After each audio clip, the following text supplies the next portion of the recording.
Hey there, tappers. It's time again for another What's Up Wednesday where we give you a sneak peek on what's new in the brew house and how our cider's doing. And this is actually a pretty big one because this is the last week before we're going to actually start bottling and carbonating our cider. And the plan is, Valentine's Day makes things a little challenging. But Sunday this week, hopefully, and if not, then the following week, we're going to actually get this thing bottled, carbonated, and we're going to do our final tasting. So let's show you how it looks because some stuff's been going on, and actually a lot of stuff's been going on in the brew house too.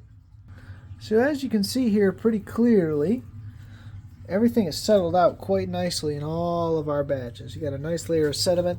You can see actually, one of the things that we're looking at here is, can you do this easily with a bunch of leftover glass bottles? So let's say you have some leftover liquor bottles, carboys, or not carboys, sorry, growlers, gallon jars.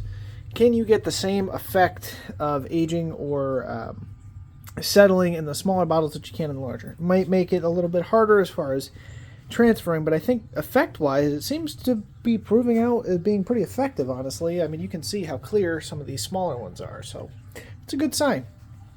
Something interesting that's happened, so we've got a little bit of activity on the surface here. Now, given that there's been no exposure to anything nasty, it could just be the yeast. We're definitely going to have to keep an eye out for off flavors. I mean, I'm not seeing it in the little ones. I think we saw it a little earlier on in the banana rye, but in the tamarind, it's kind of a newer phenomena.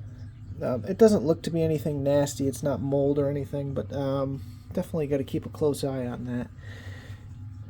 Remember, when in doubt, always play it safe, and your eyes and your nose are usually your best bet when it comes to this kind of stuff. No sense in getting sick over, 5 gallons of cider. The other thing that's been going on that's pretty cool is we actually made a lot of good progress on our floor. It's now painted and sealed.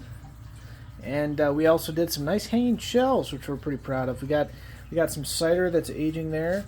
A couple bottles that are empty so that we can age some more of our other stuff once it's been properly mixed.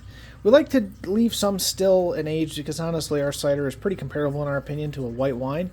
So it's always nice to let it age. We could always carbonate it later if we wanted to, but frankly it's kind of interesting to just let it age and see what happens. So the hanging shelves have been a great addition to the bar room.